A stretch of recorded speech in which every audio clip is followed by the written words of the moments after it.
Hey guys, this is Mac again, and thanks for joining me for today's episode of 3 Gun Life. I've really enjoyed doing this series, and I certainly appreciate you staying with me for all these great episodes. In episode 9 today, we're going to talk about some of the unmentioned gear that maybe you don't always think about when it comes to 3 gun. Everybody knows the 3 guns and the 3 different types of ammo that you need, but there's some things that maybe you just forgot about. So stay tuned. That's what's coming up next in episode 9 of 3 Gun Life.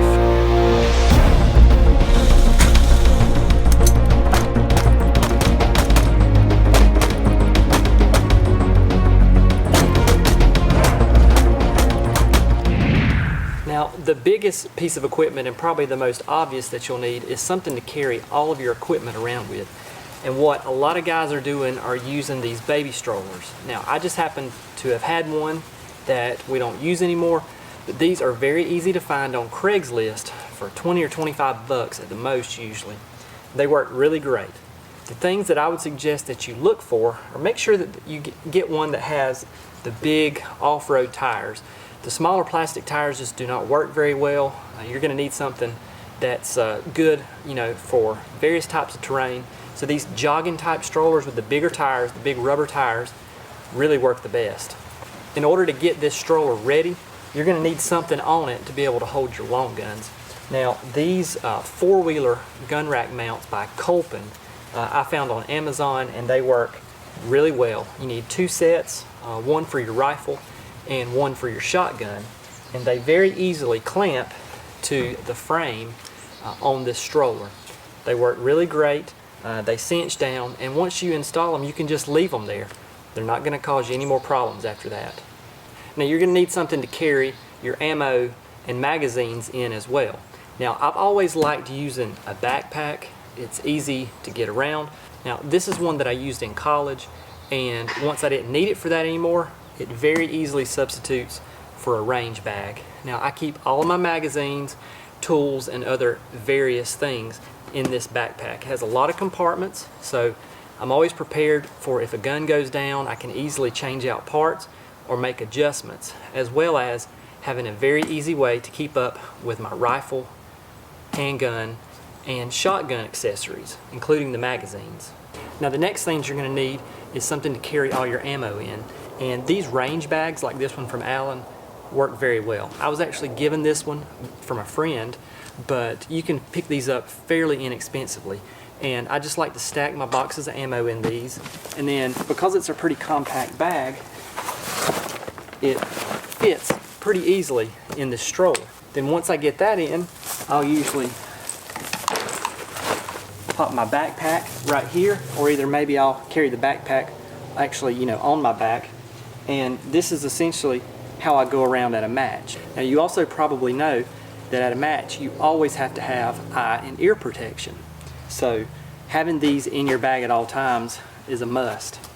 Now, I've actually gone through several pairs of glasses. You can see that I actually wear prescription glasses, but these don't work out very well for me when I shoot because I tend to look over the lenses.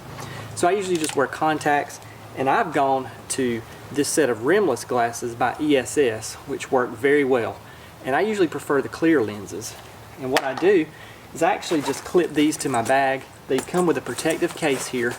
That way I never forget them. The other thing is hearing protection. Many people wear electronic earmuffs like these from Howard Light. They're pretty inexpensive, usually around 50 bucks, but every now and then they go on sale. What I actually prefer to do is just to wear these old cheap orange earplugs.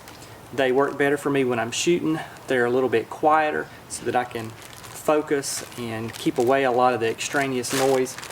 And they're also very, very cheap. So I usually keep a pair of these in my pocket pretty much all the time when I go shoot. Now, if it's in between a stage or something and I'm talking, maybe I'll take those out and put on these electronic earmuffs so I can talk to people a little bit easier. But I just keep these in my bag all the time. And I actually try to keep a multi-pack of the orange foam earplugs just in case other people need them or in case I lose some. You should always have something to eat and drink when you go to a match. It's very, very important. Don't rely on the range to provide you with food. because if you're hungry and thirsty, you're not going to perform very well.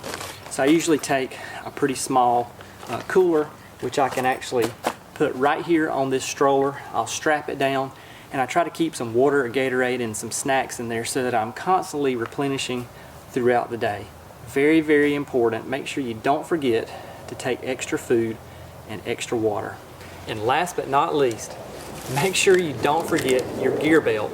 Now, we covered the gear belt in great detail in episode 3 of this series, but it's always important to make sure that this is set up properly for a match and that you have a way to keep up with it. And what I like to do is to either just sit it on the top of my bag here, but if you're worried about it falling down, I'll actually usually just toss it over the end of the gun, just like this. That way everything is compact in one cart. I can take it everywhere with me. It's secure. And the only other thing I might need is a raincoat. I'll usually keep that stuffed in my backpack. If it starts raining, I can easily either wear the coat myself or put it over my gear to protect my gear. So once again, this is Mac. Really appreciate you joining me for today's video. And stay tuned for episode 10, the final video in this series, where we talk about probably the most important aspect of 3-gun, mental preparation. That's going to be a crucial episode and one that I'm really going to enjoy making. So once again, be safe out there, and we'll see you next time.